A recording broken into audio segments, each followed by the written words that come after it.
අද අපි කතා කරන්නේ අග්‍ර පිනක් ජීවිතේ රැස් කරගන්න ආකාරය ගැන. ඔබ දන්නවා බුදුරජාණන් වහන්සේ දාන, සීල, භාවනා හැටියට ත්‍රිවිධ පුණ්‍ය ක්‍රියාවන් විස්තර කරන්නට යෙදුණා. අපි කවුරුත් දන්නවා පින කියන්නේ මොකක්ද? පින රැස් වෙන්නේ කොහොමද කියලා අහුවොත් දාන, සීල, භාවනා ත්‍රිවිධ පුණ්‍ය ක්‍රියා. මේ ත්‍රිවිධ පුණ්‍ය ක්‍රියා අතර දානි අපි කවුරුත් දන්නවා. මේ දානයට වඩා දානය කියන්නේ විශාල පිනක් රැස් කරන්න පුළුවන් දෙයක්. දානයටත් වඩා විශාලම පිනක් රැස් වෙනවා සිල්වත් වීම තුළ. ඔබේ කය වචනේ සංවර කරගෙන ඔබ සීලාදී ගුණධර්ම රකින්නවා නම් හැම වෙලාවෙම ඔබට විශාල පිනක් රැස් වෙනවා. ඊළඟට පින අතර අග්‍රම පින තමයි භාවනාමය පින. ඔබ භාවනා කරද්දී පින අතර අග්‍ර පිනක් රැස් වෙනවා. ඒ භාවනාමය පින අතර අග්‍රම පින හැටියට බුදුරජාණන් වහන්සේ පෙන්නනවා මෛත්‍රිය. ඔබ භාවනාවන් අතර මෛත්‍රිය පුරුදු කරනවාද? ඔබ මෛත්‍රී භාවනාව වඩනවද? ඔබට අග්‍ර පිනක් ජීවිතේ රැස් කරගන්න පුළුවන්. මේ පින කොච්චරද කියලා අපේ බුදුරජාණන් වහන්සේ ලස්සන උපමාවලින් අපිට පෙන්වනවා. සමහර දේවල් අපිට උපමාවලින් ගොඩාක් තේරෙනවා. බුදුරජාණන් වහන්සේ පෙන්වුවා ගංගානම් ගඟේ එහා කෙළවරේ ඉඳන් මෙහා කෙළවරට. අපි ගඟේ දිග මැල්ල නැති වුණාට අපිට යම් කිසි දෙයක් හිතා ගන්න පුළුවන්. බුදුරජාණන් වහන්සේ මේ උපමාවෙන් පෙන්වන්නේ මේක ප්‍රායෝගික දෙයක් නොවෙන්න පුළුවන්. හැබැයි අපිට හිතා ගන්න මේ පිනක වටිනාකම. ගඟේ එහා කෙළවරේ ඉඳන් මෙහා කෙළවරට දන්සැලක් ආහාර සකස් කළ ගං ඉවුර දිගේම දන්සැලක්. අඬබෙර ගහලා දුගී මගේ යාචකයන්ට ගණන් කළ නොහැකි තරම් අසරණ මිනිස්සුන්ට දන් දෙනවා. මේක පිනක්. එක්කෙනෙකුට කුසගින්න නිවා ගන්න ආහාර ටිකක් දුන්නත් විශාල පිනක්. බුදුරජාණන් වහන්සේ වදාළ මේසා විශාල දානයක් දෙනවා. ඒක පිනක්. ඊටත් වඩා පින් රැස් වෙනවා කෙනෙක් බතක් කිදෙන තරම් වෙලාවක් මෛත්‍රී සමාධියෙන් වාසය කරනවා නම්, මෛත්‍රී සිත වඩනවා නම්. එතන කියන්නේ සූපත් වේවා කියන එකම නෙමෙයි. මෛත්‍රී භාවනා වඩලා ඒ මෛත්‍රී චිත්තය තුළින් මෛත්‍රී සමාධිය උපදවාගෙන වාසය කරනවා නම් බතක් කිදෙන තරම් වෙලාවක් අපි හිතමු බතක් කිදෙන්න විනාඩි 15ක් 20ක් අඩුම ගානේ පැය භාගයක් හිතන්න. පැය භාගයක් පමණ ඔබට පුළුවන් නම් මෛත්‍රී සමාධිය වාසය කරන්න. මෛත්‍රී සමාධිය වඩා ගන්න. මෛත්‍රී භාවනාව දියුණු කරලා හිත එක කරගන්න. ඔබට අර මහ විශාල දානමය පිනකින් රැස් වෙන පිනට වඩා පිනක් ඔබේ ජීවිතය තුළ රැස් කරගන්න පුළුවන්. ඊළඟට බුදුරජාණන් වහන්සේ තවත් උපමාවක් පෙන්වනවා. අහස උසට දානේ කන්දක් උඩ ගහලා දන් දෙනවට වඩා. එතකොට මේවා උපමා. දැන් අහස උසට කියපුවාම ඕකේ දිග පළල කොච්චර උසද, ඕක කොහෙද? එහෙම නෙමෙයි අපි උපමාව තේරුම් ගන්නට ඕනේ. බුදුරජාණන් වහන්සේ පෙන්වුවා අහස උසට දානේ කන්දක් ගොඩ ගහලා දන් දෙනවා. ඒක පිනක්. දුගී මගේ යාචකයන්ට, අසරණ මිනිස්සුන්ට, කන්න නැති මිනිස්සුන්ට අඬබෙර ගගහා දන් දෙනවා. විශාල පිනක්. ඊළඟට බුදුරජාණන් වහන්සේ පෙන්වුවා ඊටත් වඩා පිනක් එළදෙනෙකුගේ කිරි දෝන තරම් වෙලාවක් මෛත්‍රී සමාධිය වඩන්න පුළුවන්. දැන් ඔබ හිතන්න එළදෙනෙක්ගේ කිරි දොවන්න පැය ගාණක් යන්නේ නැහැ. පරිම අර වගේ විනාඩි 15ක් 20ක් පැය භාගයක් තියාගන්න. එතකොට පැය භාගයක් වගේ කාලයක් ඔබට මෛත්‍රී සමාධිය, මෛත්‍රී චිත්තය එක කරගෙන මෛත්‍රී අරමුණින් වාසය කරන්න පුළුවන් නම් අර අහස උසට දානි කන්දක් පූජා කරන පිනට වඩා පිනක් රැස් කරගන්න පුළුවන්. එතකොට මේ හැම දෙයකින්ම බුදුහාමුදුරුවෝ අපිට පෙන්වුවේ මෛත්‍රිය කියන්නේ පින අතර අග්‍රම පිනක්. දැන් අපි තව කතාවක් අහලා තියෙනවා. පින් කරන්න ඉතින් සල්ලි තියෙන්න ඕනේනේ. අද කාලේ ඉතින් පින් කරගන්න සල්ලි නැතුව කොහෙක කරන්නේ? ඔය වගේ කතා අපි නිතර මිනිස්සු කියනවා, කතා කරනවා, අහනවා. ඔබත් ඕන තරම් නොදන්නකමට හරි ඔය කතාව කියලා ඇති. පින් කරන්න සල්ලි තියෙනවා. අද කාලේ පින් කරන්න කොහෙද? සල්ලි නැතුව මොන පින්ද කියලා. සල්ලි වියදම් කරලා පින්කම් කරන්නත් පුළුවන්. බැරි නෑ. සල්ලි වියදම් කරලා ඕන තරම් ලොකු පින්කම් කරන්න පුළුවන්. හැබැයි මතක තියාගන්න පින රැස් වෙන්නේ ඔබ වියදම් කරන සල්ලි ප්‍රමාණය මත නෙමෙයි. රැස් වෙන්නේ ඔබේ චේතනාව තුළ. චේතනාහම් භික්ඛවේ කම්මං වදාමි. මහණෙනි චේතනාව කර්මයයි කියලා බුදුරජාණන් වහන්සේ පෙන්වනවා. එහෙමනම් පින රැස් වෙන්නේ ඔබේ චේතනාව තුළ, ඔබේ හිතේ තියෙන පිරිසිදු භාවය මත ඒ පින රැස් වෙන්නේ. පිනේ ප්‍රමාණය තීරණය වෙන්නේ. එහෙමනම් කෙනෙකුට දැන් සල්ලි නැති කෙනෙකුට දන් දෙන්න පුළුවන්ද කියලා ඔබට හිතේ? පුළුවන්. ඒකටත් බුදුරජාණන් වහන්සේ පෙන්නවා මහණෙනි මගේ දිලිඳුම ශ්‍රාවකයක් පවා තමන් උයා පිහාගත්ත භාජනයක් හෝදලා විසි කරත් ඉඳුල් වතුර විසි කරනවානේ. අපි මොනවා හරි කනවනේ ජීවත් වෙන්න. කොච්චර දුප්පත් වුණත් මොනවා හරි දෙයක් අඩු ගානේ අලබ්බතරයක් තම්බගෙන හරි මිනිස්සේ කනවා කුසගින්න නිවා ගන්න. ඒ කෑම කාලා පිගානක් හෝදලා විසි කරත්, මුට්ටි වලන් ටික හෝදලා විසි කරත්, ඒ වතුර විසි කරනකොට හිතනවා මේ බත් ඇට, මේ ඉඳුල් වතුර මේ මහ පොළොවේ ඉන්න කුසගින්නේ ඉන්න සත්වයෙකුට ආහාරයක් වේවා. කොයිතරම් සත්වයෝ මේ මහ පොළොවේ කුසගින්නේ ඇද්ද? ඒ සත්වයන්ට කුසගිනි නිවේවා, මේ ඉඳුල් වතුර ටික පවා ඔවුන්ට ආහාරයක් වේවා කියලා හිතනවා. අන්න බුදුරජාණන් වහන්සේ පෙන්වනවා ඒකත් දානමය පින. ඒ නිසා පින කියන්නේ චේතනාවේ රැස් වෙන දෙයක්. හැබැයි සල්ලි තියෙන කෙනාට ගොඩක් වියදම් කළ මහා පින්කම් දන් දෙන්න පුළුවන්. බැරි නෑ. ඊළඟට දානයට වඩා විශාල පිනක් රැස් වෙනවා සිල්වත් වීම තුළ. අන්න එතනදී සිල්වත් වෙන්න කවුරු සල්ලි ගන්නේ නෑ. සල්ලි දීලා අද ඔයසේ සමාදන් වුණාද එහෙනම් සල්ලි දෙන්න කියලා කවුරුත් සිල් ගත්තවට සල්ලි ඉල්ලන්නේ නෑ. එතකොට ඔබ සිල් රකින්නවා කියලා කියන්නේ ඔබ හම්බ කරගන්න දේ ඉතුරු වෙනවා. වියදම් වෙනව නෙමෙයි. ඔබට ඉතුරුවක් වෙනවා. මිනිස්සු නාස්ති කරගන්නේ, හම්බ කරගන්න ධනෙ විනාශ කරගන්නේ දුරාචාරය නිසා, දුස්සීලකම් නිසා.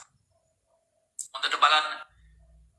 එක්කෝ සල්ලාලකම, දුරාචාරය, සමහරු සූදුවට, කැසිනෝ වලට ඒවට පුරුදු වෙලා තමන්ගේ ධනෙ නාස්ති කරගෙන විනාශ කරගෙන දීපල පවා නැති කරගෙන අවසානයේ මහපාරට හිඟමනට වැටෙනවා සමහරු. එක්ක පාප මිත්‍ර ආශ්‍රය බේබද්දු ටිකක් ඇසුරු කරව. පාප මිත්‍ර යාළුවෝ ටිකක් ආශ්‍රයට ගත්තොත් නැත්තට නැති වෙලා යනවා. සමහරු තමන්ව සූරගෙන නැත්තට නැති කරලා අතේ සල්ලි නැති වුණාට පස්සේ යාළුවොත් නැහැ අන්තිමට. ඕන තරම් මිනිස්සුන්ට අත්දැකීම් ඇති. සල්ලි තියෙනවා නම් අර කූඹි මේ සීනි ටිකට කූඹි පිරෙනවා වගේ ඔබට සල්ලි තියෙනවා නම් අතේ පයේ ගැවසෙනවා නම් යාළුවෝද නෑයෝද ඕන තරම් හොයාගන්න පුළුවන්. නැති නෑදෑයෝ නෑදෑකම් කියාගෙන එනවා. යාළුවෝ පරණ යාළුවන්ට ඔබ මතක් වෙනවා. ඔබට යමක් තියෙනවා නම්, ඔබ සල්ලි තියෙනවා නම්. හැබැයි ඔබේ අතේ කීයක් හරි නැති වෙනකොට, ඔබ වැටෙනකොට, ඔබේ ව්‍යාපාර කඩාගෙන වැටෙනකොට, අතේ සතේ නැති වෙනකොට, අපි කියන අතේ සතේ නැති වෙනවා කියන නිකන් කතාවට, ඔබට බොහොම අමාරු කාලයක් එනකොට මේ උදව් කරපු මිනිහාක බලාගෙන යන වෙලාවල් අපි ආතුරන්නේ කියනවා. ඔය අපේ නෑයෝ නෙවෙයිනේ, ඔය ඈත මිනිස්සු නිකන් අපේ නෑදෑකම් කියාගෙන ආවට. අන්න එහෙම නෑදෑයෝ මග හරිනවා. ඒක තමයි ජීවිතයේ ස්වභාවය. ධර්මයේ තේරුම් ගත්ත කෙනා බුද්ධිමත්ව කටයුතු කරනවා, අහුවෙන්නේ නැහැ මිනිස්සුන්ට. අන්නේ නිසා සිල්වත් කෙනා ඉතුරු කරගන්න. සිල්වත් කෙනා තමන්ගේ ජීවිතේ අර දුරාචාරයට, බේබද්දන් එක්ක, සල්ලාලයන් එක්ක, පාප මිත්‍රයන් එක්ක, සුරාව සූදුව ඒවට වියදම් වෙන්නේ නැත්නම් හම්බ කරන ධනෙ ඉතුරු වෙනවා. එක්ක ආයෝජනය කරනවා, එක්ක තමන් ඉතුරු කරගන්නවා, තමන්ගේ පවුලේ තමන්ගේ අයගේ දියුණුව වෙනුවෙන් සැලසුම් කරනවා. එතකොට එයා මෙලව සිල්වත් වීම තුලම භෝග සම්පත්තියෙන් දියුණුව කරා යනවා. ඊළඟට බුදුරජාණන් වහන්සේ පෙන්වුවා පින අතර අග්‍රම පින භාවනාව. අග්‍ර පින. දැන් අපි කතා කරා මෛත්‍රී භාවනාව කියන්නේ පින අතර අග්‍රයි කියලා. දැන් ඔබ මෛත්‍රී භාවනාව වඩනකොට කවුරු හරි සල්ලි ගන්නවද? ආවය භාවනා කරා නම් කොච්චර වෙලා භාවනා කරාද? එනම් මෙච්චරක් දෙන්න කියලා. ඔබට සතයක් වේදක් වෙන්නේ. පින අතර අග්‍ර පිනක් රැස් කරන්න පුළුවන්. දැන් බලන්න එහෙමනම් පින් කරන්න සල්ලි තියෙන්න ඕනෑ කියන කතාව අපි පින ගැන දන්නේ නැති නිසා ඒක පිනට ගරහා කිරීම. අපි පින ගැන දන්නේ නැහැ. අපි හිතාගෙන ඉන්නේ ලොකුවට සල්ලි වියදම් කරලා අඬ බෙර ගහලා සරසලා නිකන් සමාජයට පේන්න කරන මහා ලොකු සෝබන වැඩ මේවා තමයි හරි පින්කම් කියලා පේන්නේ. ඒවා පින්කම් කියලා දකින්නේ පින ගැන දන්නේ නැති කෙනා. ඇත්තටම පින මොකද්ද? මේක චේතනාවේ රැස් වෙන දෙයක්. හිතේ පිරිසිදුකම තුල රැස් වෙන දෙයක්. මේක මෛත්‍රිය තුල සිල්වත්කම තුල තමන් තුල රැස් වෙන දෙයක් කියලා දන්නේ නැති කෙනා අර සෝබන දේවල් මහා පින්කම් හැටියට දකිනවා. ඒ නිසා පින්වතුනි පින කියන්නේ මොකක්ද කියලා නිවැරදි කරගන්න, නිරවුල් කරගන්න. ඒ පින ඒ මෛත්‍රී ආනිසංස ගත්තොත් මහා පුදුම ආනිසංස රැසක් මේ ජීවිතය තුළම අත්දකින්න පුළුවන්. දැන් බොහෝ දෙනෙක් කැමති, ඔබ කැමතිද මේ ජීවිතේ විශාල කැපකිරීමක් කරලා ප්‍රතිඵල නැහැ. කෝ ප්‍රතිඵල ඒවා ඊළඟ ජීවිතයට කියලා. ඒවා මැරුණාට පස්සේ කවුරුත් කැමති නැහැ. මේ ජීවත් වෙලා ඉන්නකොට අස්පනා පිට මේ ජීවිතේ අපිට අත්දකින්න පුළුවන් නම් යම් ප්‍රතිඵලයක් අන්න කෙනෙක් කැමති ඒකට. ඒ නිසා දැන් අපි හිතමු ඔබ යමකට මුදල් ආයෝජනය කරනවා කියලා. ඔබ ව්‍යාපාරයකට මුදල් දානවා. ඔබ ව්‍යාපාරයට මුදල් යොදවන්නේ ඔබට ඒකේ ප්‍රතිලාභ කොච්චර ඉක්මනින් ලබන්න පුළුවන්ද? මේකේ ප්‍රතිලාභ මොනතරම් ඉක්මනින් ලැබෙනවද? අන්න ඒක මත කවුරු හරි කියන ඔයා මේකට මුදල් යොදවන්න, ඔයා මේකට කැප වෙන්න, මහන්සි වෙන්න. හැබැයි ඔයාට ප්‍රතිඵලය ලැබෙන්නේ ඊළඟ ජීවිතේ. ඔයාට පස්සේ මරුණාට පස්සේ කවුරුත් කැමති නැහැ. මේ ජීවිතේ ලබන්නයි කැමති. මේ ධර්මයේ මතක තියාගන්න සම්දිට්ඨිකයි. අන්න මේ ධර්මයේ තියෙන ප්‍රධානම ලක්ෂණ ටික. මේ ධර්මයේ මේ ජීවිතයක් දකින්න පුළුවන්. දැන් මේවා නොදන්න නිසා තමයි ඔය බුදුදහමේ උක නිවන වුවා මේ මැරිලා නිවන කියන්නේ මැරිලා ලබන එකක් නෙමෙයි. මලකෙවල් වල පෝස්ටර් වලට මේක අපේ කාලයක් තිස්සේ පුරුද්දක් හැටියට මරණ දැන්වීම් වල ඕනේ අපරාධකාරයෙකුට බීබද්දෙකුට බීලා කුණු වෙලා මැරුණත් සමහර වෙලාවට නිවන් සැප ලැබේවා කියලා ඒක මිනිස්සු අර බැනර් දානවා. එතකොට ඒ බැනර් එකෙන්වත් ඒ නිවන් සැප ලැබේවා කියවට මැරිලා ලබන එකක් නෙමෙයි. මේ ධර්මයේ තියෙන ලක්ෂණ බුදුහාඳුරු පෙන්වුවා මහණෙනි. මේ ධර්මයේ සාක්කාතවික මනාකොට පිළිවෙලකට බොහොම ක්‍රමානුකූලව මුලැමැදාග ගැලපෙන විදිහට ආදි කල්යාණ, මජ්ජේ කල්යාණ, පරිෝසాన කල්යාණ, සාත්තං අර්ථ සහිතව සભ્યાංජන පැහැදිලි ප්‍රකාශන මාධ්‍යකින් පාරිසුද්ධං බ්‍රහ්මචර්යම් පකාශේති මේ පිරිසිදු නිවන් මඟම මේ තුල දේශනා කරලා තියෙනවා. ඒ නිසා අපි කියන සාක්කාතයි. ඊළඟට මේ සම්දිට්ඨිකයි. මේ ජීවිතේ අත්දකින්න පුළුවන්. මේක මැරිලා නෙමෙයි. මේ ජීවිතේ මෙලව. මේ ජීවිතේ ඔබ භාවනා කරොත් මෙලවම ඔබට ඒ මොහොතේම ඒකේ ප්‍රතිඵල අත්දකින්න පුළුවන්කම තියෙනවා. සම්දිට්ඨිකයි. ඊළඟට අකාලිකයි. ආවක බුදුහාමුදුරුවෝ හිටිය අවුරුදු 2500කට 600කට එහා. ඒවා ඉතින් ඒ කාලේ මේ කොච්චර පරණද අදට ඕක ගැලපෙන්නේ. ඔය කතා කියන පිරිසක් ඉන්නවා. ඒ ධර්මය අධ්‍යයනය කළා නෙමෙයි. අපිට ගැලපෙන්නේ නැති ඒවා ඇඳුම් පැළඳුම්, යාන වාහන, පරණ ගෙවල් දොරවල්, පරණ ක්‍රම ඒවා කාලෙන් කාලෙට යාවත් කාලීන වෙවි වෙනස් වෙවි යනවා. හැබැයි ධර්මය හිත හදන වැඩපිළිවෙල එදා මිනිස්සු තුල තිබුණේ රාග ద్వේෂ මෝහමයි. අද අපේ හිත තුල බලවත් වෙන්නේ ඒ රාග ద్వේෂ මෝහමයි. අනාගතයේ උපදින මිනිස්සු සසර යන්නේ ඒ රාග ద్వේෂ මෝහ වලට වහල් වීම නිසාමයි. එතකොට මෙන්න මේ කෙලෙසුන්ගේ මිදෙන වැඩපිළිවෙල අකාලිකයි. ඒ අකාලික ධර්මයේ මේ ධර්මයේ පුරාම තියෙන ලක්ෂණ අකාලිකයි. ඒහි පස්සිකෝ ඇවිත් බලන්න. ඒව බලව කියලා බුදුරජාණන් වහන්සේ ඕනම කෙනෙකුට විවෘත ආරාධනයක් කරනවා.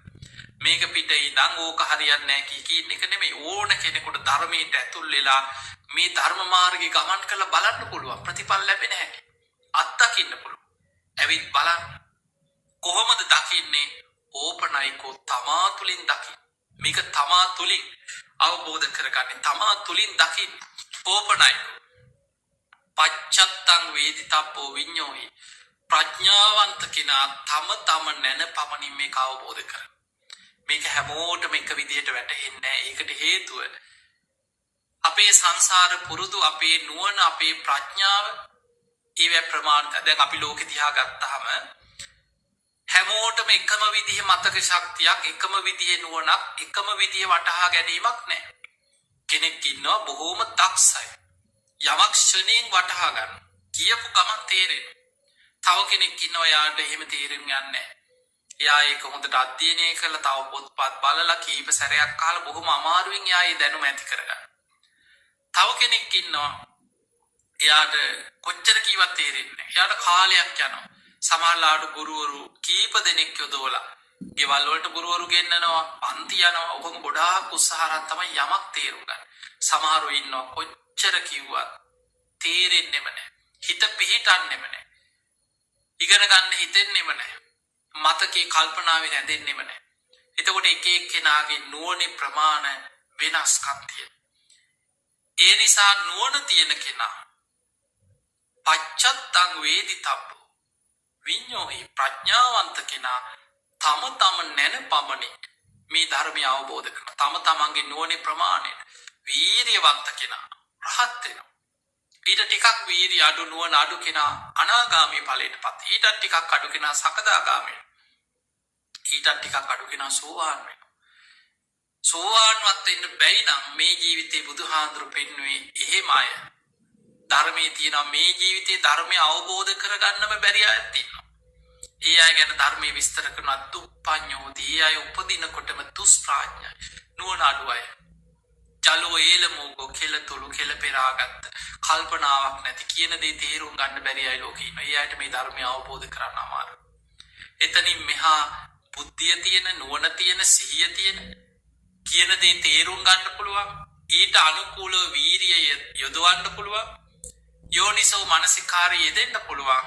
ඕනම කෙනෙකුට මේ ධර්මයෙන් කරා යන්න පුළුවන්. ඒ නිසා මේ ජීවිතේ මේ ධර්මය අත්දකින්න පුළුවන්. බුදුරජාණන් වහන්සේ මෛත්‍රිය ගැන පෙන්වුවේ. අද අපි මෛත්‍රිය ගැන වැඩිපුර කතා කරන්නේ. මෛත්‍රිය ගැන පෙන්වුවා මහණෙනි මෛත්‍රිය වඩන කෙනාට මේ ජීවිතේ මෙලවම ආනිසංස රැසක් තියෙනවා.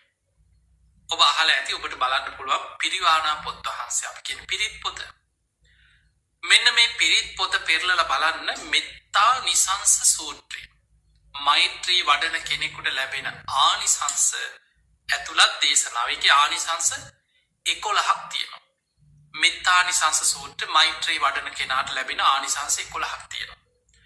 එතකොට මේ ආනිසංස 11න් මේ ජීවිතේ ලැබෙන ආනිසංස ඒවට අපි කියන දිට්ඨ ධම්ම වේදනී ආනිසංස. මෙලොවම ලබන්න පුළුවන් ආනිසංස 10ක් තියෙනවා. අන්තිම එක 11 වෙනි එක තමයි තියෙන්නේ මරණින් මත්තේ මෛත්‍රී ධ්‍යාන වඩපු කෙනා බඹලව උපදිනවා. ඒක මරණින් මත්තේ. මැරෙන්න කලින් මේ ජීවිතේ ආනිසංස 10ක් ලැබෙනවා. ඔන්න බලන්න. කෝ ඕය විපාක කියලා අහන අයට ඕ වඩලා දැන් හම්බෙනවද මෙලව කෝ ඔය ප්‍රතිඵල කියලා අහන අයට ඔන්න බුදුහාමුදුරුවෝ පෙන්වුවා මෙන්න ක්‍රමේ. මෙන්න මේ ක්‍රමය අනුගමනය කරන්න. මෙන්න මේ ආනිසංස 10 මෙලොවම ලැබෙනවා.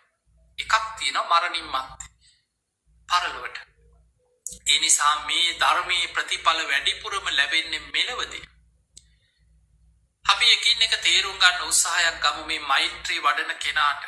ඔබට මෛත්‍රිය ගැන විශාල උනන්දුවක් ආසාවක් අනේ මමත් භාවනා කරන්න ඕනේ. අනේ මමත් කොහොම හරි භාවනාව පටන් ගන්න ඕනේ කියන දේ ඔබට ඇති වෙනවා. පළවෙනිම දේ බුදුරජාණන් වහන්සේ පෙන්වුවා දැන් බලන්න ඔබ හොඳට මේ කාරණා ප්‍රායෝගිකව තේරුම් ගන්න උත්සාහයක් ගන්න. දැන් අපි මේ මොනවා කරත් භාවනා කරත් නොකරත් ඔබ රසා ඔබට කියන්න බල අපිට වැඩ තියෙනවා අපිට රස්සාවල් තියෙනවා ළමයින්ගේ වැඩ තියෙනවා මේ යුතුයකම් තියෙනවා ව්‍යාපාරවල වැඩ තියෙනවා මේ දවස්වල හරි ප්‍රශ්න මට වෙලාවක් නැහැ. සමහර කෙනා කන්නවත් වෙලාවක් නැහැ. එතකොට මේ විදිහට අපි මේ මහන්සි වෙන්නේ කැප වෙන්නේ මේ කලමනාකරණය කරගෙන ලොකු උත්සාහයක් ගනිද්දී මේ මනසත් එක්ක නෙමෙයිද අපි සටන් කරන්නේ. මනසට නෙමෙයිද ඔය සිතුවිලි පාවීම කලකිරීම කලබලේ ඇවිස්සිච්ච හිත කන්නවත් වෙලාවක් මට හරි වැඩ කියලා ඔය ඔක්කොම මනසේ නෙමෙයි තියෙන්නේ. අපේ මනසත් එක්ක තමයි ඔය ඔක්කොම. එතකොට අපි භාවනාවකදී පුරුදු වෙන්නේ අපේ මනස කුසල අරමුණක් තුල පුරුදු කරනවා තැම්පත් කරනවා. අර හැම වෙලේම කලබලේ දුවන ඇවිස්සිච්ච හිත කුසල අරමුණක් තුල බොහෝ වෙලාවක් රඳවලා පුරුදු කරනවා. ඕක තමයි භාවනාව. සරලව ගත්තොත් භාවනාව කියන්නේ මොකක්ද කියලා කුසල අරමුණක් තුල හිත පුරුදු කරනවා. මොකද හිත හැම වෙලේම පවතින්නේ අකුසල අරමුණ තුල. කාමච්ඡන්ද, ව්‍යාපාද, තීන මිද්ද, උද්ධච්ච, කුච්ච විචිකිච්ඡා. මේ පංච නීවරණ. පංච නීවරණ කියන්නේම අකුසල රාශියක්, අකුසල් ගොඩක් කියලා බුදුහාමුදුරුවෝ පෙන්නනවා.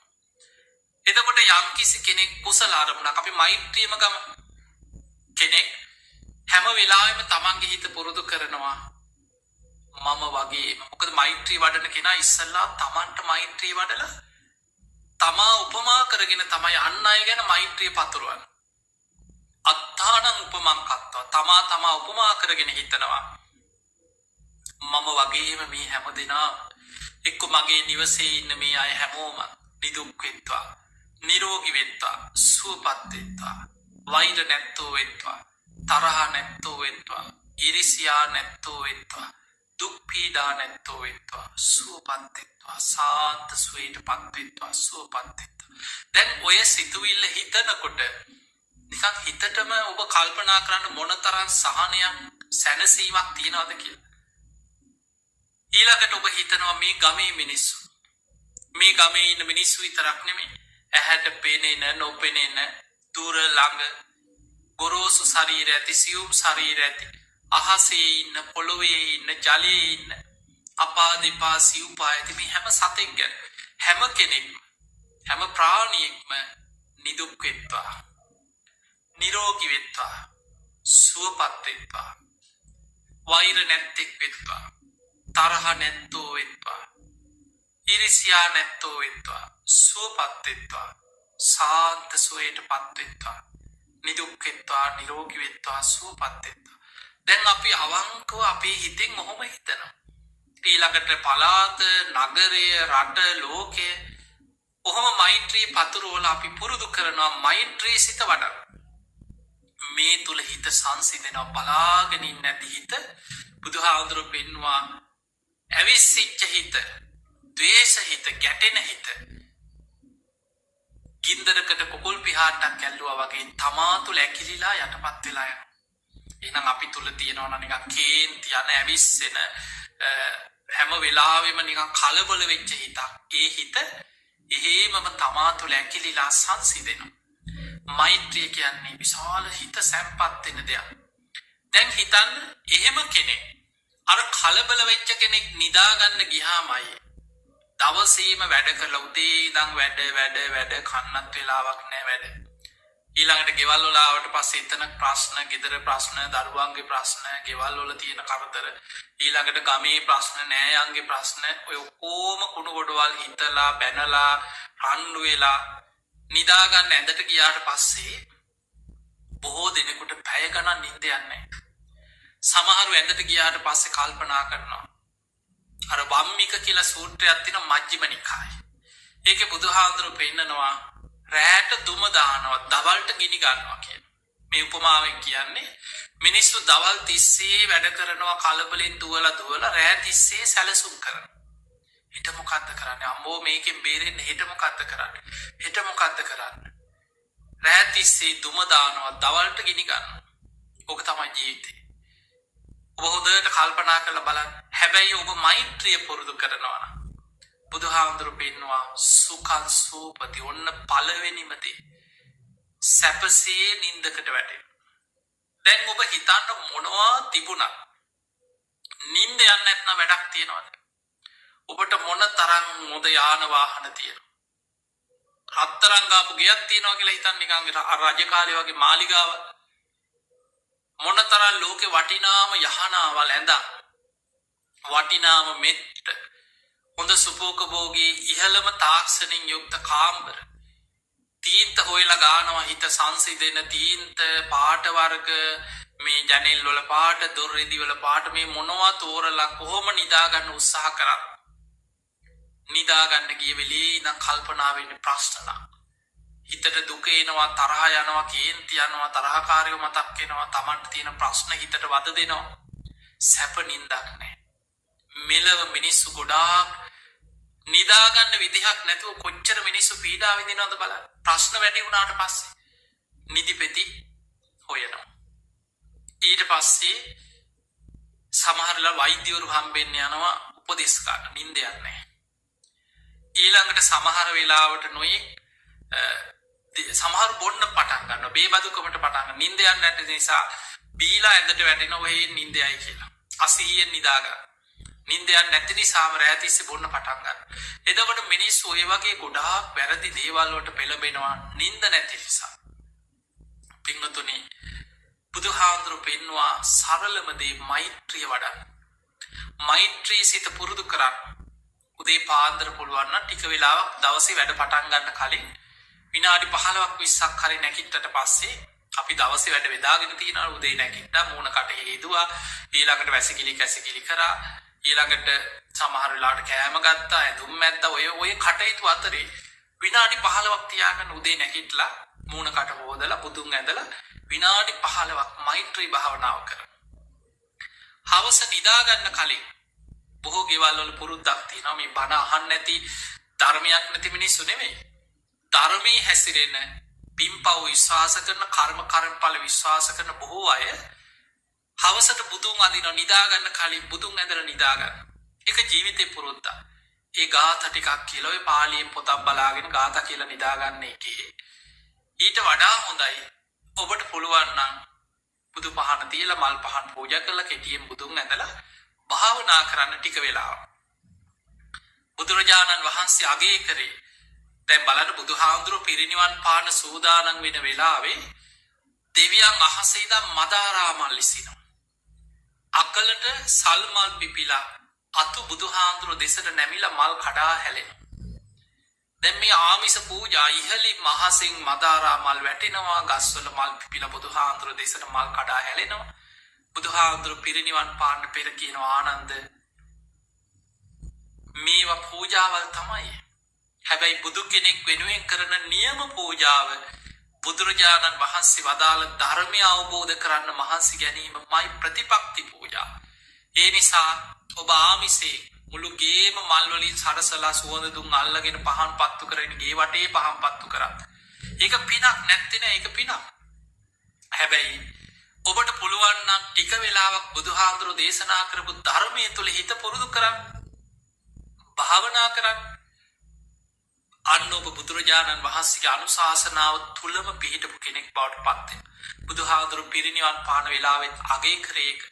ඒ නිසා නිදා ගන්න කලින් ටික වෙලාවක් හරි ඔබ මෛත්‍රී භාවනාව වඩන්න. ඔබට මේ විදිහට ජීවිතේ පුරුදු කරොත් කාලයක් යනකොට වැඩි කාලයක් නෙමෙයි මැරිලා ඊළඟ ආත්මේ ලබන ප්‍රතිඵල නෙමෙයි. මාසයක්, සති කීපයක්, මාස දෙකක් තුනක් යනකොට ඔබටම ප්‍රතිඵල අත්දකින්න පුළුවන්.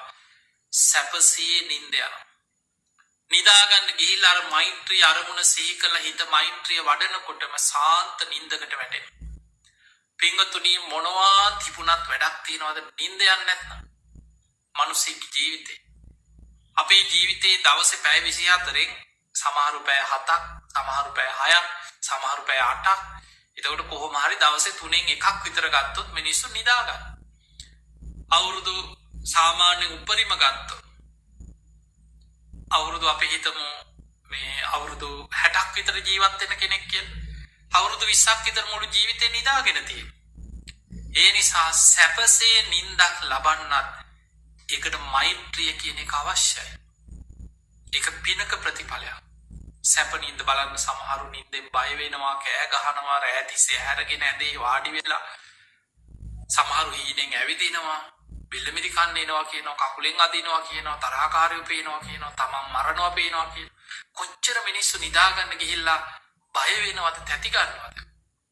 ඒ නිසා සැප නිින්දක් ලබන්න පළවෙනිම දේ මෛත්‍රිය. දෙවැනි එක බුදුරජාණන් වහන්සේ පෙන්වා සුඛං පටිබුඤ්ජති. ප්‍රබෝධමත්ව අවදි වෙන්න පුළුවන්. අන්න මෛත්‍රී භාවනා වඩන කෙනාට ලැබෙන ඊළඟ ආනිසංසය. සුඛං පටිබුඤ්ජති. සැපසේ නිින්ද ගියාට පස්සේ ඒකේ ඊළඟ දේ තමයි සැපසේම ප්‍රබෝධමත් අවදි වෙනවා. එතන පෙන්වන ප්‍රබෝධමත් අවදි වීම. ප්‍රබෝධය.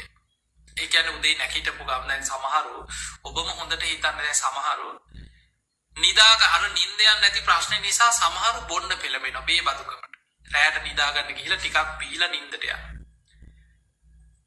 උදේ නැගිටිනකොට ගහලා අතෑරියා වගේ. ඊළඟට සමහර අය රෑ තිස්සේ ඇඳේ එහාට පෙරලෙනවා මෙහාට පෙරලෙනවා එහාට පෙරලෙනවා නිින්ද යන්නේ නැහැ කියනවා බනිනවා වතුර ටිකක් බොනවා ආයි පුටුවේ වාඩි වෙලා ඉන්නවා එක්ක ෆෝන් එකක් තියෙනවා නම් ආයි ගිහලා ෆෝන් එකේ මොනවා හරි බල බල ඉන්නවා.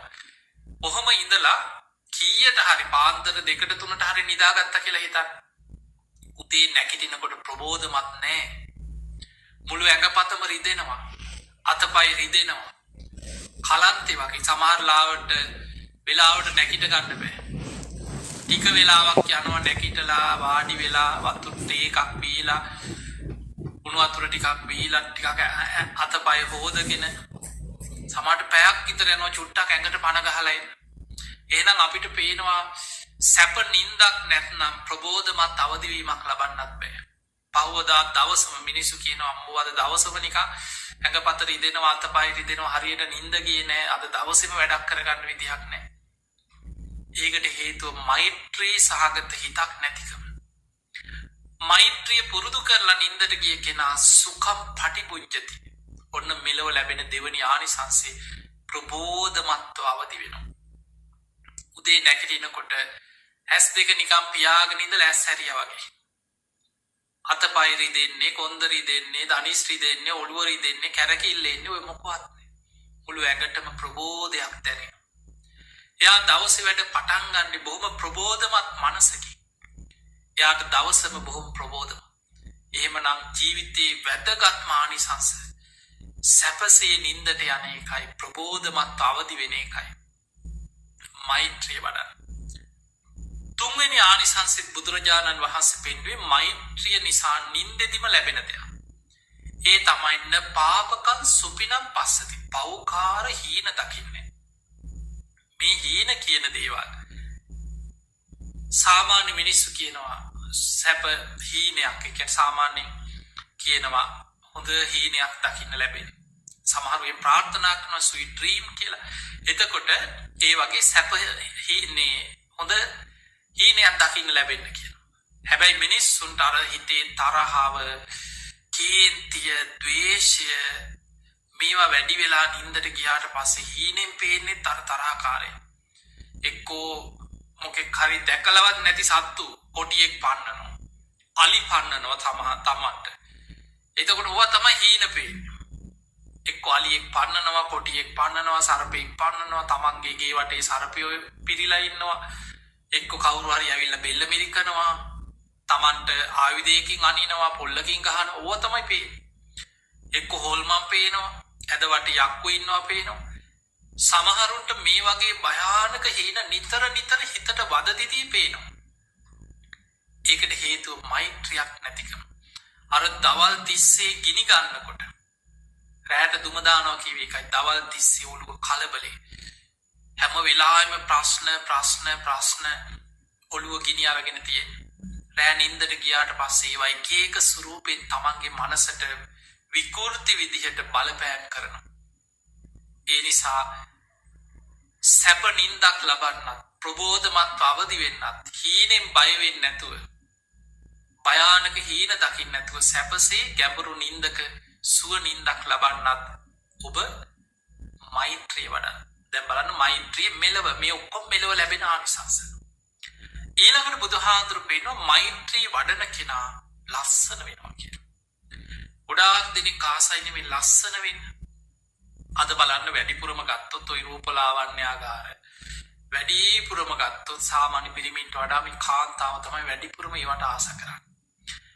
මේ ශරීරයේ කොටසෙන් කොටස ගත්තොත් දැන් මූණේ ගත්තොත් ඇහි බැබේ ඉඳන් ඊළඟට ඇහි කාචේ නහයේ ඉඳන් ඊළඟට මේ හැම තැනම හැම දට්ටික කොණ්ඩේ කන මේ හැම තැනකම මොන තරන්නම් ආලේපන වර්ග ඊළඟට ලක්ෂ ගණන් වියදම් කරන ප්ලාස්ටික් සැත්කම් නහය වෙනස් කරගන්න මූණ වෙනස් කරගන්න මූණේ රැලි අරින්න ඔය තරම් මොන තරම් උත්සාහ ගන්න. හැබැයි මේ මොන තරම් උපක්‍රම යෙදුවත් මොන තරම් උත්සාහ ගත්තත් මොන තරම් ආලේපන ක්‍රීම් වර්ග ගැල්ලුවත් ඔබ හොඳට බලන්න කෙනෙක් තරහින් ඉන්න වෙලාවට ද්වේෂයෙන් ඉන්න කෙන වෙලාවට එයාගේ මූණේ ස්වභාවය දැන් මෙතන ලස්සන වෙනවා කියන්නේ සුදු වෙන එක නෙමෙයි හැමේ පාට ගැහෙන එක විතරක් නෙමෙයි සුදු අය කොච්චර ඉන්නවද නිකන් බලන්න බෑ යක්කු වගේ සුදු කෙනෙක් අර හැම පොත්ත සුදු කෙනෙක් උපදිනකොටම හැම සුදු කෙනෙක් තරහ ගියාට පස්සේ මූණ ලේ කැල්ල වගේ වෙනවා මේ මූණට ලේ පිරෙනවා තරහ යනකොට සම්පූර්ණ මූණ රතු වෙලා එනවා ඇස් රතු වෙනවා ද්වේෂයත් එක්ක ඊළඟට කල් සාමාන්‍ය හමක් තියෙන දැන් ලංකාවේ වගේ සාමාන්‍ය කළු පාට හමක් තියෙන නිකන් තලෙලු හමක් තියෙන කෙනෙකුට කේන්ති ගියාට පස්සේ තරහ ගියාට පස්සේ යාගේ මූණට ලේ පිරෙනකොට තවත් කළු වෙනවා. ගොඩාක් කළු පාට රවුට්‍ර විදිහ පෙනුමක් යාට පේන්න පටන් ගන්නවා. මිනිස්සුන්ට එයා අර හැමේ පාටෙන් නෙමෙයි මිනිස්සු ආකර්ෂණය වෙන්නේ. දැන් අපි දන්නවා ලෝකයේ සමහර පුද්ගලයන්ට ඒ පුද්ගලයන්ගේ අර මෛත්‍රියත් එක්ක මෛත්‍රී පිනත් එක්ක මිනිස්සු ආකර්ෂණය වෙනවා. සමහරවිට එයාගේ මේ ඇඟේ හැමේ පාටවත් ඒ වෙන කිසි දෙයක් නෙමෙයි. නමුත් එයාගේ මෛත්‍රී වචනය ඔබ සාමාන්‍ය බලන්න වර්තමාන ජීවත් වෙන අයකින් ඔබ දන්නවා දලයි ලාම කෙනෙක් බලන්න. බොහොම මෛත්‍රී සහගත මෛත්‍රිය වඩන කෙනෙක්. එතකොට දැනට අපේ තේරවාදී බුද්ධහම නොවුනත් බෞද්ධ මහායානික ටිබෙට් රටේ ආධ්‍යාත්මික නායක හැටියට ලෝකෙ බොහෝ රටවල දැන් අද අපි ගත්තොත් ලෝකෙ පුරා යනකොට අපේ තේරවාදී ධර්මයේ ලෝකයට අරගෙන ගිහිල්ලා මේ ලෝකේ තේරවාදී ධර්මයේ බලවත් ඉහළට අරගෙන ගිය පිරිස බොහොම අඩුයි. ලෝකෙ ගොඩක් රටවල බටහිර රටවල ලංකාව වගේ රටවල නම් ලංකා අපේ තේරවාදී ධර්මය ලංකාව බුරුමය තායිලන්තය වගේ රටවල බොහොම ඉහළින් බලවත්ව තියෙනවා. නමුත් බටහිර රටවල් වලට යනකොට දලයි ලාමා කියන පුද්ගලයා ලෝකයේ බෞද්ධ ආධ්‍යාත්මික නායක හැටියට ලෝකෙ බොහෝ රටවල් වල විශාල පිළිගැනීමක් තියෙනවා. සමහර රටවලට ඔහු එනකොට ඔහු සමහර දේශනාවල ලොකෝ දෙයක් කතා කරනවත් නෙමෙයි. හැබැයි ඔහු වටා ලක්ෂ ගානක පිරිසක් එකතු වෙනවා. අපි දැකලා තියෙනවා සමහර ඔහුගේ වැඩසටහන් සමහර රටවල් වලට ආපු අවස්ථාවල ලක්ෂ ගණන් මිනිස්සු පිට්ටනි වලට ලක්ෂ ගණන් එකතු වෙලා අර පොඩි දේශනා පැය භාගයක පැයක පොඩි දේශනාවක් අහන්න ලක්ෂ ගණන් මිනිස්සු එකතු වෙනවා. ඔහුගේ එක වචනයකට ඒ දේශනාවකට මිනිස්සු ඇහුම්කන් දීගෙන ලෝකෙ පුරා ලක්ෂ ගණන් මිනිස්සු ඒ දේශනාවල් අනුගමනය කරනවා. එතකොට මිනිස්සුන්ට ඒ ප්‍රිය ස්වභාවය ඇති වෙලා තියෙන මෛත්‍රියත් එක්ක දැන් ලෝකෙ සමහර පුද්ගලයෝ ගත්තොත් ලෝකෙ ජනප්‍රියම පුද්ගලයෝ ඒ අයගේ මේ හැමේ පාට නිසා මේ ඒ පෙනුමින් ලස්සන නිසා නෙමෙයි ඔවුන්ගේ පෞරුෂය පෙරපින ඒ නිසා කෙනෙකුට ආකර්ශනීය ස්වභාවයක් ඇති වෙනවා.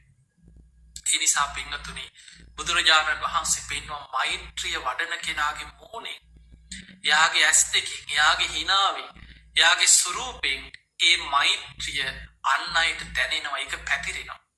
හොඳට බලන්න. ඒ නිසායි බුදුහාඳුරු පෙන්වුවේ ඊළඟ ආනිසංසය හැටියට මනුස්සානම් පියෝ හෝති. මෛත්‍රී වඩන කෙනා මෙලොව මිනිස්යන් අතර බොහෝම ප්‍රිය කෙනෙක් වෙනවා. එයාගේ මෛත්‍රිය නිසාම හරියට මිනිස්සුන්ට එයා ප්‍රියයි. හරි ආසයි මිනිස්සු යත් එක්ක කතා කරන්න. දැන් සාමාන්‍ය නිකන් දැනුමක් තියෙන විදිහට හිතක් කවුරු හරි ඉන්නවා. හොඳට සීල් රකින්න. ප්‍රාණඝාත කරන්නේ නැහැ හොරම තමයි. එතකොට භාවනාවක් හැටියට මෛත්‍රිය වඩනවා. ඒ මෛත්‍රිය වඩන කෙනා තමන්ගේ කතාව ක්‍රියාව හැම දෙයක් තුළ මෛත්‍රිය තියෙනවා. වචනයක් කතා කරත් කාගේවත් හිතක් රිද්දවන්නේ නැහැ. ක්‍රියාවෙන්වත් තව කෙනෙකුට හිංසාවක් වෙන ක්‍රියාවක යෙදෙන්නේ නැහැ. හැම වෙලාවෙම හිතනවා මගේ වචනයක් නිසා මගේ ක්‍රියාවක් නිසා තව කෙනෙකුට හිංසාවක් නොවේවා. එහෙම කෙනෙක් පාරක දැක්කත් අනිත් අය ආස යන්න ආසවල් කෙනා අනේ ওই මිනිස්සෙක් කතා කරත් හිතට සංසිඳෙනවා. වචනයක් කතා කරත් ඇති හිත සැනසෙනවා. පාරක එනවා දැක්කනම් බලෙන් හරි ආයි අක්කේ කියලා කතා කරනවා. ඇයි මෛත්‍රිය වචනවලත් මෛත්‍රිය පිරීලා හිත සංසිඳෙනවා. හැබැයි අපි දන්නවා සමහර පුද්ගලයෝ ඉන්නවා කේන්තිය. හැම වෙලාවෙම අර ගිනි අරගෙන පත්තු වෙලා ඉන්නේ. කවුරු හරි hina වුණත් ඇයි මොකද ඔබ කියලා ඇඟට එන අය ඉන්නවා. ඔබ හොඳට බලන්න එහෙම චරිත. ඔබ වැඩ කරන තැන ඇති, ගමේ ඇති, නෑදෑයෝ අතර ඇති, යාළුවෝ අතර ඇති. හැම වෙලේම කේන්තියෙන් රණ්ඩු වෙන්න කාගේ හරි පැටලෙන්න බලාගෙන ඉන්න චරිත ඉන්නවා. ද්වේෂ චරිත. එහෙම කෙනෙක් පාරේ යනවා දැක්කොත් අපි hina වෙලා කතාවට යනවද? එක්ක දැක්කේ නෑ වගේ එක්ක බොරුවට හරි ෆෝන් එක කනේ තියාගෙන හරි නිකන් කෝල් එක වගේ හදිස්සියක් මේ මම පස්සේ කතා කරන්නම් කියලා අහක බලාගෙන මග ඇරලා යනවා. ඒව මග හැරීමෙන් ප්‍රහාණය කළ යුතු ආශ්‍රව. මග අරින්න ඕනේ. නැත්නම් ලෙඩක්. මිනිස්සු කැමති නෑ ද්වේෂයෙන් වෛරයෙන් කේන්තියෙන් ඉන්න කෙනෙක් ඇසුරු කරන්න. හැබැයි මිනිස්සු ප්‍රියයි හරි කැමති මෛත්‍රී සහගත කෙනා ඇසුරු කරන්න. එතකොට සමාජය තුළ ඔබ ජීවත් වෙන පරිසරය තුළ මෛත්‍රිය වඩන කෙනාට මිනිස්සුන්ගේ විශාල ආකර්ෂණයක් ගොඩ නැගෙනවා මෛත්‍රිය නිසා. එයා බොහොම පැහැපත්, එයා ප්‍රියශීලී, එයා බොහොම මෛත්‍රී සහගත හිත ඇදිලා යන කෙනෙක් බවට මෛත්‍රිය නිසා සමාජිපත් වෙනවා. ඒ මෙලව ආනිසංස. ඊළඟට බුදුහාඳුරෝ පෙන්වනවා මේක මිනිස්සුන්ට විතරක් දැනෙන දෙයක් නෙමෙයි. අමනුස්සානම් පියෝති. මේ නොපෙනෙන ලෝකයේ තුල අමනුෂ්‍යයන් පවා මෛත්‍රී වඩන කෙනාට ප්‍රියයි. මෛත්‍රී වඩන කෙනාට අමනුෂ්‍යව කරදර කරන්නේ, අමනුෂ්‍ය හිරිහැර කරන්නේ. මෛත්‍රී වඩන කෙනා මිනිස්සුන්ට විතරක් නෙමෙයි සබ්බේ සත්තා භවන්තු සුඛිතත්තා. සියලු සත්වයෝම සුවපත් වේවා කියලා යා මෛත්‍රී වඩන. ඒ මෛත්‍රිය හැම දිනාටම පැතිරෙනවා. නොපෙනෙන ලෝකවල නොපෙනෙන සත්වයන්ට පවා පැතිරෙනවා. අමනුෂ්‍යයන්ටත් එයා ප්‍රියයි. අමනුෂ්‍යයත් එයාට පුළුවන් නම් උදව් කරනවා. එයාට බොහොම ගරු කරනවා. එයාට හිරිහැර කරන්නේ. ඊළඟට බුදුහාඳුරු පෙන්වුවා දේවතා රක්ඛන්ති. දෙවියන් ප්‍රියම, දෙවියන් ආසම දෙයක් මෛත්‍රිය. දෙවියන් ප්‍රියයි, දෙවියන් ආරක්ෂා කරනවා, දෙවියන් එයාව රකිනවා. අන්න මෛත්‍රී වඩන කෙනාට ලැබෙන ආනිසංස දෙවියන්ගේ රැකවරණය, දෙවියන්ගේ ආරක්ෂාව, දෙවියන්ගේ ආශිර්වාද ලැබෙන. අන්න ඒ නිසා පින්වතුනි දෙවියන්ටත් ප්‍රිය, අමනුෂ්‍යයන්ටත් ප්‍රිය, මිනිස්සුන්ටත් ප්‍රිය ආකර්ශනීය පුද්ගලයෙක් බවට මෙලව පත් වෙන්න නම් වෙන කිසිම දෙයක් නෙමෙයි මෛත්‍රිය. දැන් ඔබ හිතන්න මේ ඔක්කොම මෙලව ලැබෙන ආනිසංස. මේ ජීවිතේ ඔබට මේ ගුණධර්ම තමන්ගේ ජීවිතේ එකතු කරගන්න පුළුවන් නම් මොන තරම් ආනිසංසයක් සැනසීමක් මෙලව අත්දකින්න පුළුවන්. ඊළඟට බුදුහාඳුරු පෙන්වුවා බහණෙනි මෛත්‍රී වඩන කෙනා මේ ජීවිතේ තුල ගින්නෙන්, වසවිසෙන්, අවියාවිද වලින් අනතුරක් නොවී තමන්ගේ ජීවිතය ආරක්ෂා වෙනවා. යම් කිසි හේතුවකින් සතුරු හරි දැන් ඔබ මෛත්‍රී වැඩුවා කියලානේ හතුරන්ට. සමහර හතුරෝ ඉන්නවා පල්ලි ගන්න මේන සංසාර හතුරෝ ඉන්න. දැන් අපේ බුදුහාමුදුරුවෝ තුල මෛත්‍රියක් නැතුවද දේවදත්ත ඔච්චර පලි ගන්නා. බුදුහාමුදුරුවෝ මෛත්‍රී පාරමිතාව, පාරමී, උපපාරමී, පරමත්ත පාරමී හැටියට වඩපු කෙනෙක්. ඒත් බුදුහාමුදුරන්ටත් වෛර කරපුවයි ලෝකෙ හිටියා. ඒ නිසා අපි ජීවත් වෙන ලෝකේ අපිට නැතුවම යනවන්නේ මේ මෛත්‍රී වැඩුවා කියලා හතුරු නැති වෙන්නේ. සංසාර හතුරු ඉන්න. හැබැයි ඔවුන් පලිගන්න උපක්‍රම යෙදුවත් ඔවුන් පරදිනවා මිසක් බොහෝ වෙලාවට දේවතා රක්කන්ති. දෙවියන්ගේ රැකවරණේ, දෙවියන්ගේ ආශිර්වාදයේ තියෙන නිසා ඔබ බේරෙනවා, ඔබ ආරක්ෂා වෙනවා. බුදුහාඳුරු පෙන්නවා ගින්නෙන් අනතුරක් වෙන්න යනවා නම් එයා ඒ ගින්නෙන් වෙන අනතුරෙන් ආරක්ෂා වෙනවා. දෙවියන්ගේ රැකවරණ එයාට තියෙනවා. අර මෛත්‍රිය වඩන පිනෙන් කොහොම හරි එක මග හැරිලා බේරෙනවා. වසවිසෙන් කවුරු හරි වහ දෙන්න සැලසුම් කරනවා. මැරෙන්න තියෙනවා. හැබැයි මොකක් හරි වෙලා බේරෙනවා. සමහරලාවට තමන් වැරදීමකින් ඒක තමන්ට කැවුනා පෙවුනා කියලා හිතන්න. ශනිකව ඒ විස බලවත් නොවි ඔබට සුවපත් වෙන ක්‍රමේ පෑදෙනවා. ඉක්මනට හොඳ වෛද්‍යවරයෙක් මුණ ගැහෙනවා. ඔබට ප්‍රතිකාර ටික හොඳට හම්බ වෙනවා. ඔබ නොසිතන විදිහට ඔබ ඉක්මනින් සුවපත් වෙනවා. දැන් ඒකනේ බුදුහාඳුරු කන්ද පිරිත පෙන්නන්නේ. සර්පයෙක්ගේ කවදාවත් සර්ප කුල වලට මෛත්‍රී වැඩුවා නම් ඒ විස සහිත සර්පයෙක් නිසා ජීවිත හානියක් වෙන්නේ නැහැ. එතකොට බලන්න මිනිස්සුන්ගේ විස විතරක් නෙමෙයි. සර්පයෙක්ගෙන්වත් අනතුරක් වෙලා ඒ විසෙන් ජීවිතේ නැති වෙන්නේ නැහැ. එයා ආරක්ෂා වෙනවා. සර්ප කුල වලට මෛත්‍රී වඩනවා. මේ මෛත්‍රිය කියන්නේ අපිට හිතා ගන්න බැරි මහා පුදුම බලයක්. ඔබේ ජීවිතය තුළ ඒ බලය ඔබට ඇති කරගන්න පුළුවන් මෙලොව. ඊළඟට අවියාවිද වලින් කවුරු හරි වෙඩි තියන්න හරි, ගලකින් ගහන්න හරි, මොකක් හරි වෙනත් ආයුධයකින් හරි, මොකක් හරි උපක්‍රමයක් අපි හිතමු ඔබ දන්නේ නැහැ ඔබ යන පාරේ සමහරලාට කොහේ හරි බෝම්බයක් තියෙනවා. අපි හිතමු නිකන් ඒ කාලේ ওই බෝම්බ තිබ්බ පැත්තක උතුරු ප්‍රදේශය හරි කොහේ හරි හදිස්සි යන්න ගිහිල්ලා කැලෑ පාරක හරි බිම් බෝම්බයක් වල්ලපු තැනක් කියලා හිතන්න. මෛත්‍රිය වඩන කෙනා අර පින බලවත් නම් සමහරට පෙර අකුසල් එක කර්ම විපාකත් එක්ක තමන් එක්ක ගිය අනිත් අය ඇදිලා යන්න පුළුවන්. පින බලවත් වෙච්ච කෙනා සමහරලාට ඒ වෙලාවේ එක්ක මොකක් හරි බැහැලා හරි හදිස්සිය මොකක් හරි හේතුවකින් ආපහු යන්න ගෙදිලා හරි ඔහු බේරෙනවා. අනිත් අය සමහරලාවට කර්මානුරූපී අය අහුවේ.